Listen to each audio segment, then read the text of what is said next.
아들 야곱에게 축복하는 이야기지요. 근데 우리가 이 말씀을 가만히 들여다보면 부모의 축복 기도가 하나님께서 부모에게 주신 그 축복의 기도 그 권세가 얼마나 강력한 것인지, 그리고 하나님께서는 그 기도를 어떻게 이루어 주시는지를 우리가 깨달을 수가 있습니다. 우리가 축복을 한다는 것은요, 축복하는 자의 생명력을 의미합니다. 곧 축복하는 자의 생명의 전수를 뜻하는 것인데, 이 복은 아브라함부터 시작이 되는 거예요. 아브라함의 복은 그냥 복이 아니잖아요. 인류를 구원할 메시아의 계보에 드는 복이에요. 그러니까 하나님의 복의 계승자가 되는 복. 온 인류를 하나님께 돌아오게 하며 하나님의 복을 그들에게 나누어 주는 축복의 도구로 쓰임받는 자리에 서는 복이에요. 그래서 이 축복을 한다는 것, 이 축복의 반열에 선다는 것은 내게 생명의 능력으로 충만한 그런 복된 사람이 되는 그 자리라는 거예요. 히브리서에서는 이 부분을 이렇게 표현하거든요. 믿음으로 이삭은 장차 오는 일에 대하여 야곱과 에서에게 축복하였으며. 그러니까 성경의 그 기자는 이삭의 이 축복의 행위를 믿음의 행위로 보는 거예요. 단순히 아들을 축복하는 그런 이야기가 아니라 장차 오는 일, 곧 메시아의 거룩한 구원의 역사에 참여하는 복, 그 복에 대한 이야기다라는 거예요. 우리가 이 복을 받는다면 지난주에도 말씀드린 것처럼 복을 비는 사람이나 복을 있는 사람이나 그 복에 걸맞는 삶을 살아야 한다라는 거예요. 그 복을 받을 만한 자격이 있어야 하는 건데요. 왜냐하면 우리가 단순한 복의 계승자가 되는 것이 아니라 메시아의 계보에 드는 일이고 온 인류의 구원과 축복의 반열에 드는 것이기 때문에 그렇습니다. 근데 이 하나님의 이 복의 반열에 드는 것은 철저하게 하나님의 선택의 은혜라는 거예요. 로마서에서는 그래서 이 부분을 이렇게 설명하지요. 그 자식들이 아직 나지도 아니하고 무슨 선이나 악을 행하지 아니한 때에 택하심을 따라 되는 하나님의 뜻이 행위로 말미암지 않고 오직 부르시는 이에게로 말미암아 서게 하려 하사 리브가에게 이르시되 큰 자가 어린 자를 섬기리라 하셨나니 기록된 바 내가 야곱은 사랑하고 에서는 미워하였다 하심과 같으니라. 하나님께서 두 아이를 리브가의 그 복중에 잉태케 하시는데 하나님께서 이미 에서와 야곱의 성품을 알고 있는 거예요. 어떤 아이가 영적인 아이인지를 하나님이 알고 계셨다라는 거예요. 이건 어떤 운명적인 그런 걸 얘기하는 거예요. 것이 아니에요. 어떻게 두 아이가 살아갈 것인가에 대한 하나님의 그 예지가 담겨져 있고요. 또 그 아이들을 통해서 이루실 하나님의 그 계획을 어떻게 이 아이들이 이루어갈 것인가에 대한 하나님의 그 어떤 계획을 말씀해 주시는 거라는 거지. 복은 장자가 누리는 특권입니다. 따라서 장자는 그것을 소중히 여기고 또 이루어 가야 할 책임이 있어요. 또 장자는 그 복을 이을 자격을 갖추어야 합니다. 그런 면에서 에서나 야곱은 다 장점도 있고 또 결격 사유가 있는 사람들이에요. 장자 에서는 굉장히 육적인 사람이어서 현실적인 것에 집착하는 사람이었어요. 당장 배고픈 것 채우는 것이 먼 훗날 있을 장자권 이거하고는 비교할 수 없는 사람이었어요. 당장 오늘의 복을 누리는 것에 관심이 있었지, 먼 훗날 오실 예수 그리스도의 거룩한 계보를 잇는 사람이 되는 그런 복에는 관심이 없는 사람이었더라. 이미 자격이 있는데도 불구하고 그거에 관심이 없는 사람이 에서였다면, 야곱은 영적인 것에 대한 관심이 있었어요. 영적인 사람이었어요. 그것이 얼마나 귀한 것인지를 아는 사람이었어요. 하지만 그 인격이 뒷받침되는 사람이 아니었다라는 것이 이게 문제가 됩니다. 그럼에도 불구하고 이 야곱이 축복의 반열에 든 것은 에서가 아니라 야곱이 된 것은 하나님의 은총의 선택이었다라는 거예요. 곧 자랑할 것이 없다라는 거예요. 내가 그런 복을 받는 것이 내가 하나님께 어떤 인정받을 만한 구석이 있어서가 아니고 그저 하나님께서 일방적으로 택하시고 베푸시는 은혜였었다라는 거예요. 동시에 하나님의 은혜라는 것은 나의 선택의 결과이기도 하다라는 거예요. 하나님의 은총의 선택과 동시에 내 입장에서 내가 나의 운명을 거스르고 뛰어넘으려는 적극적인 의지, 하나님은 그것을 기뻐하신다라는 것을 의미하기도 합니다. 여기서 우리가 얻는 교훈이 있는 거죠. 복이라는 것은 철저하게 하나님의 은혜 가운데 하나님의 방법으로 이루어져야 한다라는 거예요.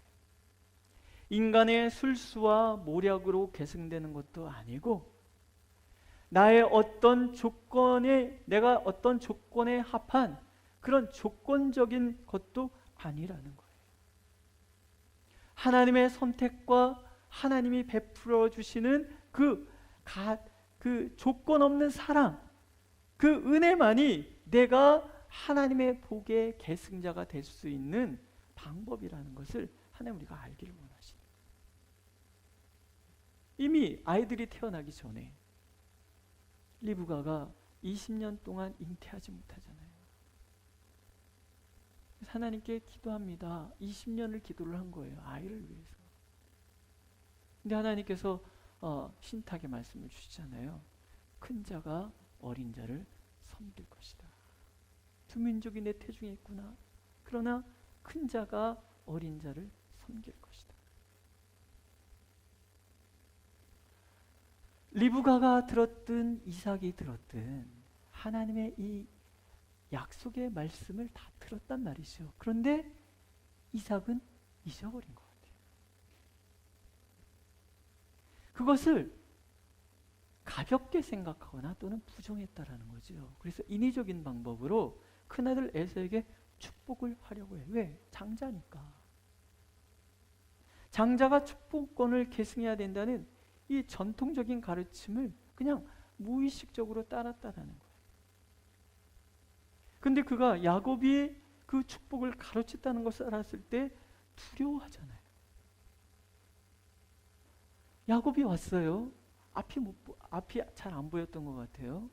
그래서 더듬더듬 손으로 만집니다. 목소리는 야곱인데 몸은 에서로구나. 참 이상하지 않습니까? 아버지가 저 목소리만 들으면 아들인 줄 알아야지. 물론 저 애들 큰애 둘째 이렇게 전화 받으면 저도 가끔 헷갈릴 때가 있습니다. 저희 집에 전화하신 분들은 저희 둘째가 전화를 받으면 목사님이세요? 그래요. 또 제가 전화 받으면 연선이? 그래요. 그렇게 똑같은가? 이런 물론 그런 것도 있지만 그러나 여러분 말해보면 알아야 되는 거 아니에요 그게? 어찌 모를 수가 있을까? 제가 보기엔 그래요. 근데 이게 하나님의 은혜가 개입했다라는 거예요. 그렇지 않습니까?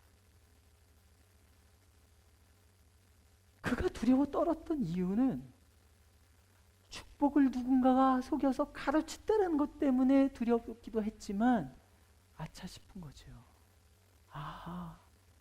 하나님의 섭리가 나의 이 무지함과 무능력함을 뛰어넘어서 역사했구나.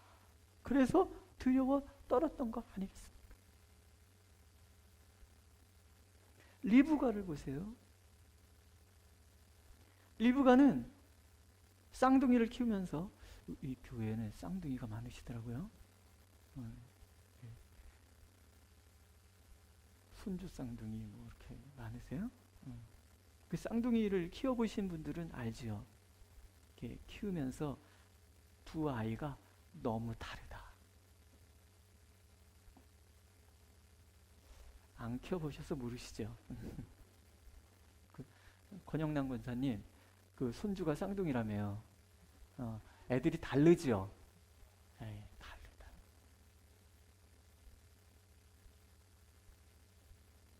엄마가 이렇게 보는 거예요. 엄마가 이렇게 보기에, 에서가 크는 모습을 보니까 이놈은 들고 뛰는 걸 좋아해요. 야곱을 보니까 이놈은 조용하단 말이죠. 엄마 입장에서 가만히 보면, 이 아이가, 야곱 이 아이가 영적인 아이구나.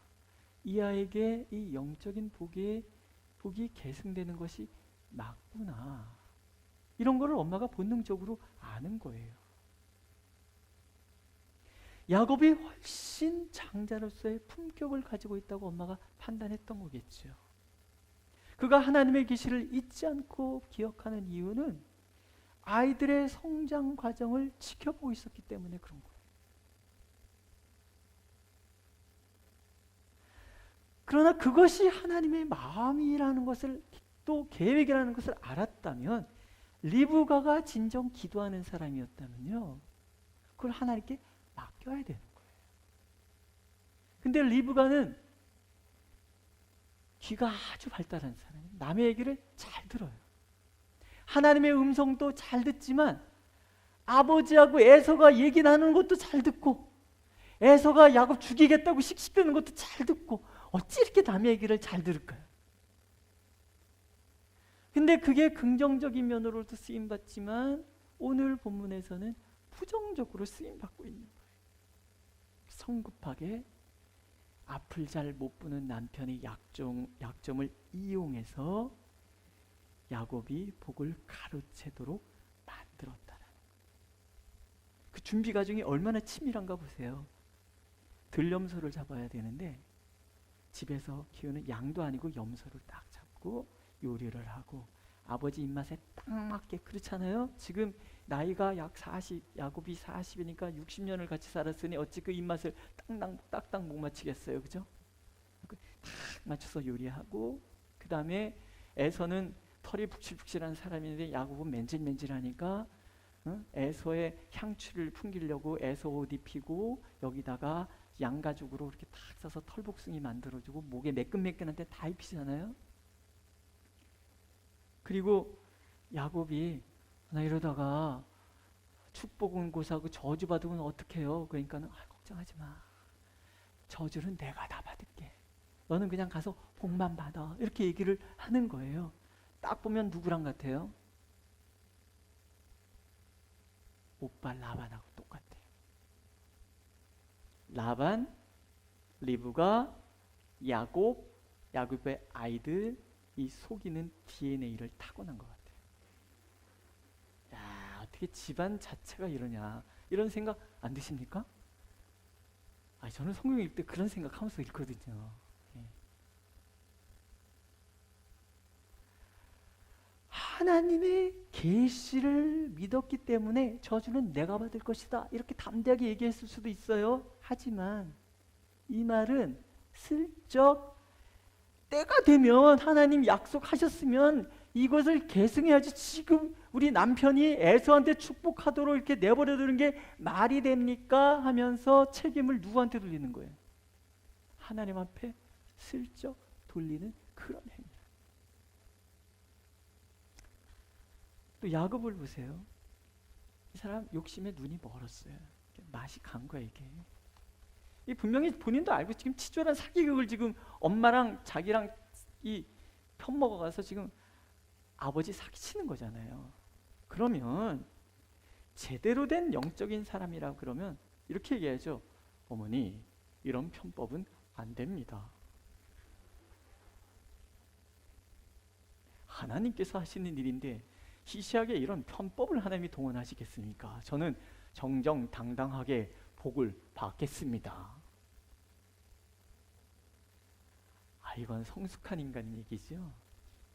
이 모질한 야곱은 그렇게 얘기하는 거예요. 겁은 나는데 욕심은 나는 거예요. 한번 상상해 보세요. 목소리는 야곱이로되 손은 에서로구나. 야, 사기꾼들 이럴 때 저 같으면 못할 거예요. 가슴이 떨려서 아버지 미안해요, 나 사기쳤어, 이럴 것 같아요. 근데 시침이 뚝 떼잖아요. 사기는 이렇게 쳐야 되는 것 같아요. 시침이 뚝 떼고 자기가 에서인 척 하잖아요. 내가 참 아들, 참 내 아들 에서냐? 그러하니이다. 야,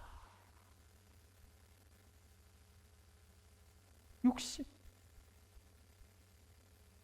상대방의 약점을 이용하는 이 겉모술수, 이 모사가의 모습이 엄마의 피를 이어받은 그 타고난 재능인과 동시에 내 안에 이 가득해 있는 욕심과 결탁을 하는 거예요.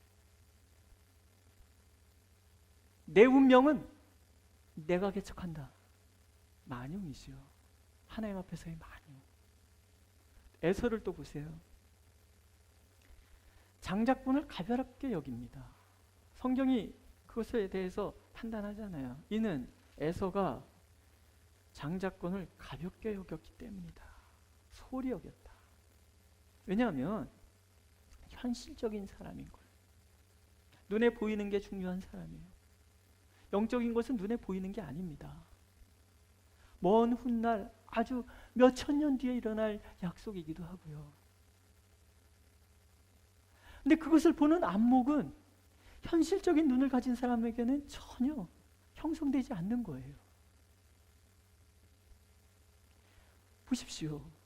눈에 보이는 것만 따라가는 사람은요, 그 순간만 모면하려고 하는 그런 거짓으로 가득하잖아요.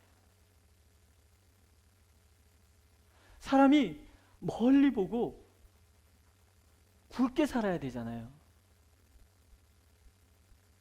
저희 둘째가, 할머니가 한앙청을 했는데 저한테 역시 인생을 많이 사신 분은 좀 다르신 것 같아요. 그래서 왜? 그랬더니 할머니가 연서야 멀리 봐라 그러셨대요. 여러분 그래요? 제가 그 말씀을 이렇게 들으면서 그렇지, 멀리 봐야지. 그게 영적인 안목 아니겠습니까? 영적인 안목을 가진 사람은요, 멀리 보는 거예요. 그게 100년, 200년, 수천 년 여기까지 보는 거예요. 그러니까 예수 잘 믿는 사람들이 리더가 될 수밖에 없는 이유, 그걸 어떤 분은요, 우리는 지금 3000년 전의 사람, 4000년 전의 사람의 지혜와 지금 만나고 있는 사람이기 때문에 그렇다라는 거예요.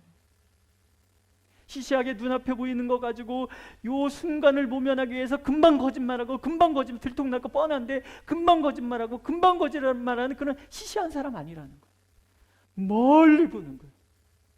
내에서는 그런 사람. 눈앞에 있는 거에 따라서만 그렇게 정말 그렇게 살았어요. 나중에 야곱이 돌아왔을 때 보면은 정말 그 군대 400명을 데리고 있을 만큼 대단한 거부가 돼 있는 거예요. 속으로 생각했겠죠. 에이, 무슨 뭐 장자권 뭐 야곱 가져가봤자 야곱 보니까 다리 찔뚝거리지요. 뭐 이게 자기 앞에서 벌벌 떨지요. 아이고 이게 저까짓게 나하고 상대가 돼 이랬을 거란 말이죠. 현실적인 사람. 게다가 장자권 팔았으면 이 사람은 장자권과 축복권이 같이 간다는 것을 모르는 거예요. 그러니까 영적인 안목이 없으니까 이런 실수를 하는 거죠. 자기가 팔았으면 말에 대해서 책임져야 되잖아요. 책임도 안 지는 거예요. 이삭이나 리브가나 야곱이나 에서나 다 하나님의 방법이 아니에요. 미숙함이 얽히고 설켜 있는 거예요. 그래서 일을 점점 어렵게만 만들고 있는 것뿐이에요. 그러니 어찌합니까? 하나님께서는 대가를 치르면서 그들의 잘못을 깨닫게 하시는 거예요. 인위적인 방법으로 행하는 모든 것들은 결국 갈등만 만들 뿐이다라는 것을 하나님 깨닫게 하시는 거예요. 제일 먼저 야곱, 축복권 뺏어갖고 잘 먹고 잘 살 줄 알았는데 오히려 나그네 길을 떠납니다. 정처 없이 떠나는 거예요.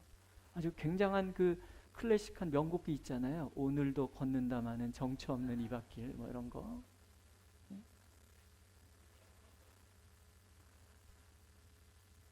이런 나그네 길을 떠나는 거예요. 그리고 그 고난의 나그네 길은 쉬웠나요? 여자의 눈 멀어서 그냥 공짜로 14년 일하고 이용당하고요. 외삼촌한테 약점 잡혀갖고 이리저리 이용만 당하다가 결국은 다리 분질러져갖고는 찔뚝거리는 그런 인생, 그런 삶을 사는 거예요. 그것뿐만인가요? 야곱의 인생은 그것만으로 끝나지 않아요. 돌아와서는 세겜 땅에서 시몬하고 레위가 세겜 남자 다 죽여가지고 결국은 그 주위 사람들한테 죽일까봐 도망가고요. 또 뭐 좀 살만했는데 사랑하는 사람들은 다 떠나가잖아요. 라헬 죽지요, 요셉 죽지요. 뭐 죽었다고 생각했으니까, 그죠? 그런 험한 시간들을 보내면서 육의 사람이 성자로 변해가는 거예요. 그게 몇 년 걸렸다고요? 130년이 걸렸어요. 그 날을 보내면서 알아가는 거예요. 이렇게 살면 안 되는 거구나. 그래서 씩씩대다가 동생하고 생이별하고요. 동생 만날 때까지 분노의 세월을 보내는 거예요. 그 20년이 허망하게 지나가는 거 아니겠습니까? 이삭과 리브가는 아들들 다 떠내버리고 노년에 쓸쓸하게 살아가는 거예요. 이게 도대체 뭐냐는 얘기죠. 그런데 그 모든 과정을 하나님이 보고 계시는 거예요. 하나님이 개입하셔서 하나님이 처음 주셨던 그 약속이 이루어져 가도록 각각을 하나님이 인도해 가시는 거죠.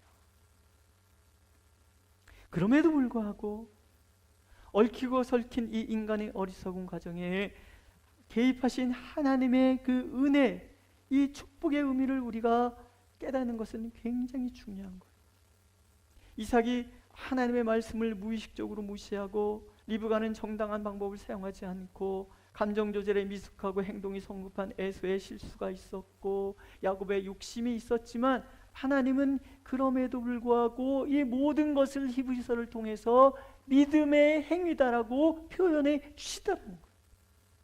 도대체 이삭의 어떤 모습 때문에 하나님이 그러셨을까? 첫 번째는요, 축복에 대한 그 믿음 때문에. 에서가 왔어요. 내게 줄 복 남겨둔 거 없습니까? 이삭이 아니라 그러잖아요. 축복은 한 번 하는 거예요. 이게 계승되는 거기 때문에 한 번이라. 그 축복은 반드시 응답된다는 믿음을 가지고 있어요. 이것은 거두어들일 수 없는 것이라는 믿음을 가지고 있어요. 기도 자체가 믿음의 행위이며 믿음으로 드린 모든 기도를 하나님께서는 반드시 들으시고 개입하시고 응답해 주실 거라. 아브라함에게 약속하신 그 약속, 이삭에게 약속을 하셨고 이 약속을 하나님이 바꾸시는 분이 아니기 때문에 우리가 비는 축복 또한 바뀌어서는 안 된다라는 거예요. 하나님의 성품이 신실하시기 때문에 우리 또한 기도에 있어서 축복에 있어서 신앙에 있어서 신실해야 된다. 한 번 축복한 것은 거두어들일 수 없다는 믿음을 가지고 있는 거예요. 이삭이 야곱에게 비는 축복이 뭐예요? 땅의 복, 하늘의 복, 사람의 복 모두를 누리는 거룩한 계보의 중심이 서게 하는 복이잖아요. 그러면 우리는요, 축복을 가볍게 여겨서는 안 돼요. 내가 하나님께 받은 복 가볍게 여겨서도 안 되고요. 우리 아이들을 축복할 때 간절한 마음으로 기도해야 돼요. 믿으십니까? 부모가 자녀에게 하는 축복도요, 믿음으로 해야 된다는 거예요. 하나님은 반드시 이루어질 줄로 믿고 기도해야 되는 거예요. 그러니까 우리가 아이들을 위해서 하는 말을 참 조심할 게 많잖아요. 전에 우리 동네 사시는 욕쟁이 할머니는요, 맨날 그래서 베라먹을 놈, 그런 얘기 막 해서 이 옌병 땀을 낼 놈, 이런 욕을 많이 하셨어요. 근데 생각해 보면 그런 이야기를 참 많이 듣고 자라지 않으셨습니까? 야, 이 빌어먹을 놈아, 이런 이야기. 정말 내 입의 모든 말이 그대로 이루어진다 그러면 이거 우리가 빨리 걷어들여야 되지 않겠습니까? 이 교회에서는 걷어들인다 한다, 이게 참 굉장히 부담스러운 얘기죠, 그죠? 예. 근데요, 우리가 그런 이야기들을 많이 잡고 자랐단 말이죠. 꼴값을 떨어요, 이런 얘기도 많이 들었어요. 저 어렸을 때 저희 큰 누나가 저한테 꼴값을 떨어요 그랬어요. 그래서 내 꼴이 어때서 막 이러고 그랬던 적이 있었어요. 예? 그런 이야기. 내가 네 놈 덕 볼 줄 알아? 그럼 덕 못 보는 거예요. 우리는 말을 너무 가볍게 여기는 경향이 있어요. 그러나 히브리 사람들은요, 이스라엘 사람들은 특히 하나님께서는요, 말을 함부로 하시는 법이 없어요. 그리고 말씀하신 것을 반드시 이루시거든요. 그러니까 우리가 우리 자녀들을 참 복되게 축복해야 돼요. 결혼 아직 못했다고 집 나가라 그런 얘기 절대 하시면 안 돼요. 진짜 나가면 어떡하려고 그러세요? 기도를 하셔야죠. 하나님, 결혼은 안 했는데 하나님, 자손 만 대까지 복을 받게 주시옵소서, 이렇게 기도를 해야죠. 축복을.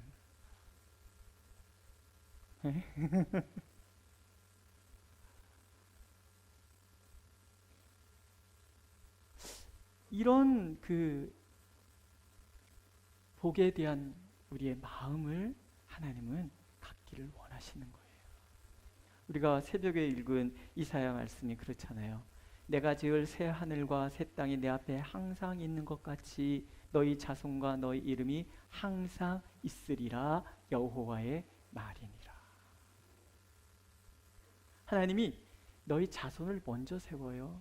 새벽에도 말씀드렸죠. 중요하다는 얘기예요. 내 자손이 복을 받고 그 다음에 너도 복을 받을 것이다. 네 자손의 이름을 내가 영원히 기억할 것이다. 얘기는 뭐예요? 나보다 우리 아이들을 앞세울 것이다 라는 거예요. 나보다 우리 아이들이 신앙이 더 좋아지는 것보다 더 복된 게 어디 있습니까? 그러니까 우린 그런 기도를 하는 거죠. 하나님, 나보다 우리 아이들이 훨씬 더 하나님께서 알아주는 이름 되게 해 주시옵소서.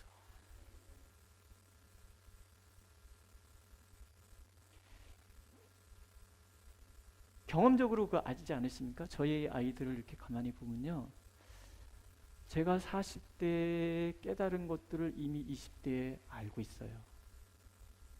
그래서 맨날 그런 얘기해요. 야, 너는 나보다 20년은 빠르다. 우리 아이들이 목사가 되면 저보다 훨씬 훌륭한 목사가 될 거예요.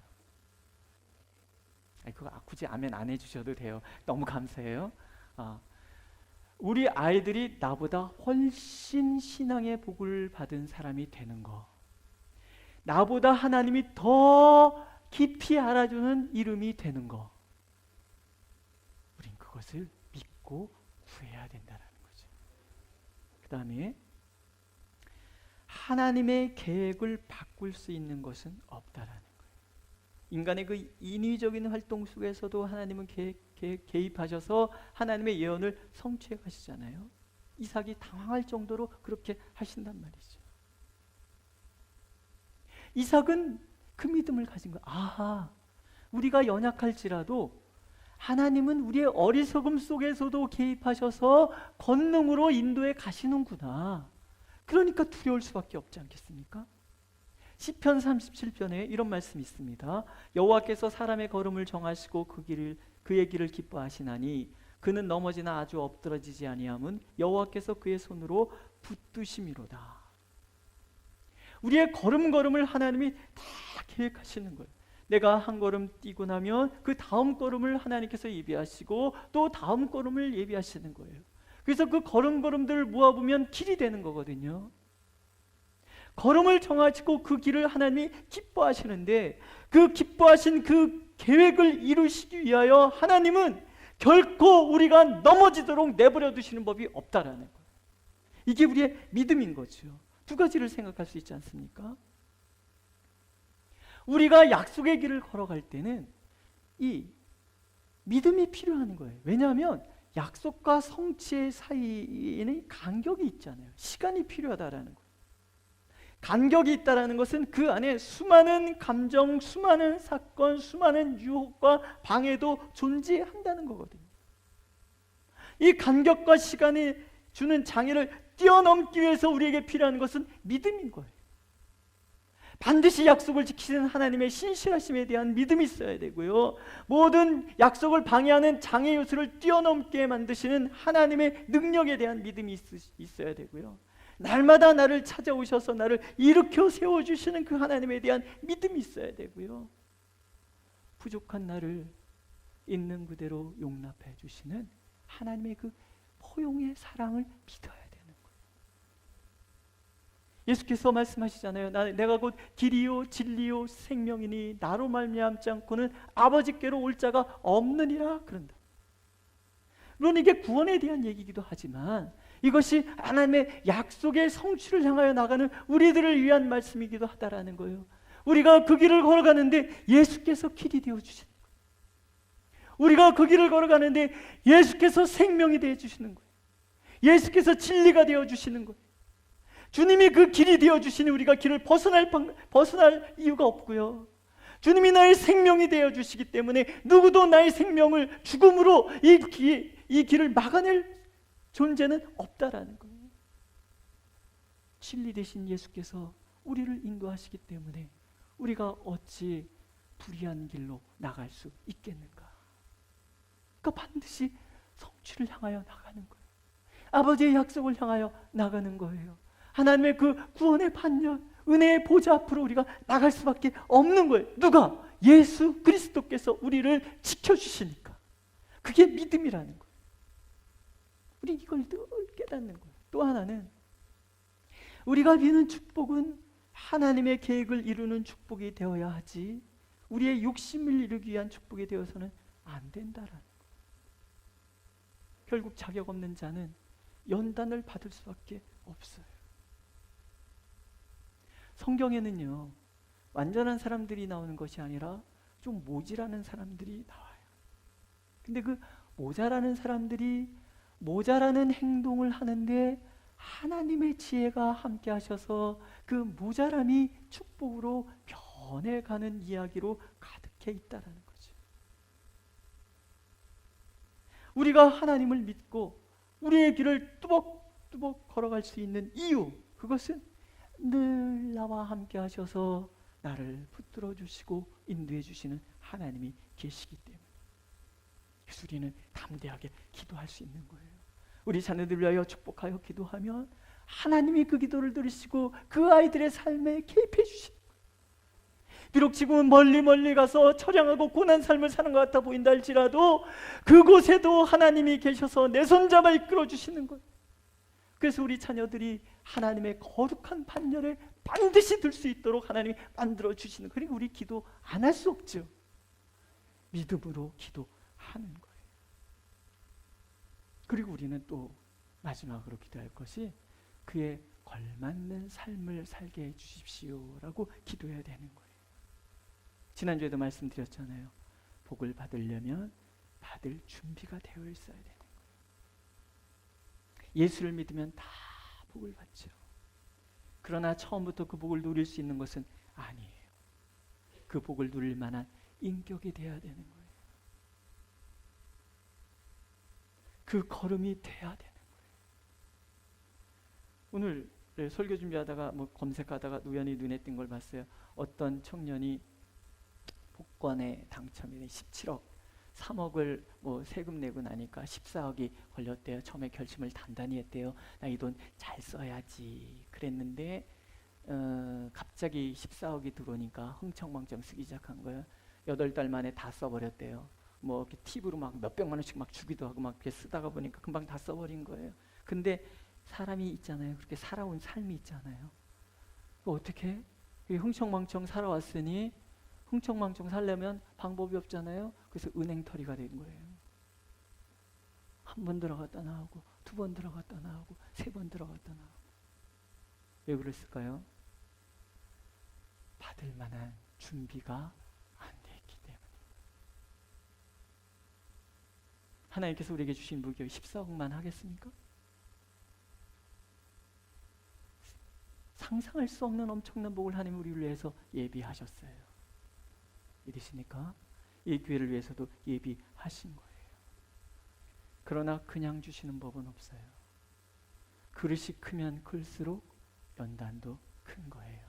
큰 그릇은 그냥 만들어지지 않는다 그러잖아요. 그래서 대기만성이라는 성어가 있는 거예요.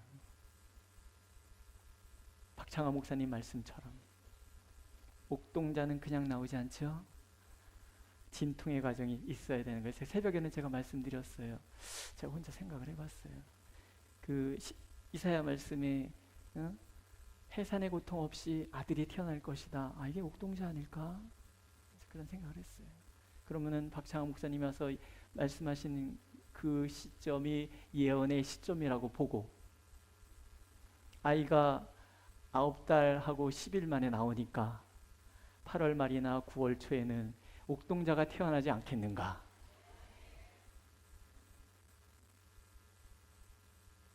기도하는 거예요. 연단과 훈련 없이 하나님의 복을 누릴 수가 없는 거예요. 우리가 자녀들을 위하여 기도를 해도 우리가 기도하는 것만큼 하나님은 그 아이들을 연단하실 거예요. 그럼 연단이 싫어서 포기하느냐? 그럴 수 없는 거예요. 연단을 극복해내서라도 그 복을 얻어야 되는 거란 말이죠. 그 시련의 시간이 130년이나 걸린다 할지라도 반드시 얻어내야 되는 게 영적인 복이라는 거예요. 그 복을 하나님 우리가 누리기를 원하시는 거예요. 자, 오늘 우리가 좀 어려운 시간들을 보내고 있어요. 하지만 기억하시라는 거죠. 우리는 연약하지만 하나님께서 우리를 통해서 이루시는 복이 크기 때문에 하나님 우리를 이 과정을 지나가게 하신다는 거예요. 이왕이면 이렇게 기도해야 돼요. 하나님 좀 더 세게. 그래야 우리가 더 커질 테니까. 아멘 안 하시죠? 네. 하나님의 약속의 말씀을 읽어드릴게요. 두려워하지 말라. 내가 너와 함께함이라. 놀라지 말라. 나는 네 하나님이 됨이라. 내가 너를 굳세게 하리라. 참으로 너를 도와주리라. 참으로 나의 의로운 오른손으로 너를 붙들리라. 이 약속의 말씀이 있다면 열렬히 하나님의 이 복을 사모하고 또 열렬히 이 복을 우리 후대가 받도록 축복해야 되지 않겠습니까? 하나님 오늘 우리가 그렇게 기도하기를 원하십니다.